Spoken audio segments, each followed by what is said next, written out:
డబ్బు సంపాదించడం అనేది చాలా కష్టం, కానీ దాన్ని పోగొట్టుకోవడం కూడా చాలా సులభం. చిన్న చిన్న తప్పుల వల్ల చాలా నష్టపోయిన వారు ఉన్నారు. చిన్న అదృష్టం వల్ల గొప్ప వాళ్ళైన వాళ్ళు ఉన్నారు.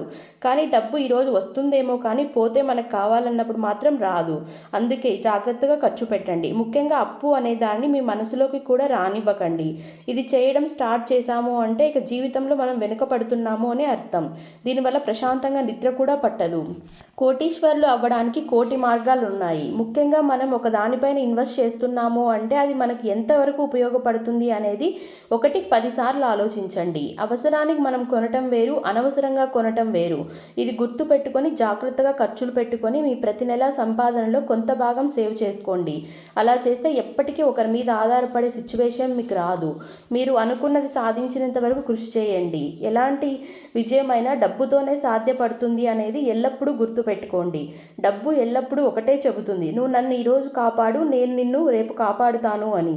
మా వీడియో మీకు నచ్చిందనే అనుకుంటున్నాను. నచ్చితే తప్పకుండా లైక్ చేయండి, మీ ఫ్రెండ్స్ అండ్ రిలేటివ్స్కి షేర్ చేయండి. సబ్స్క్రైబ్ చేసుకోవడం మాత్రం మర్చిపోకండి.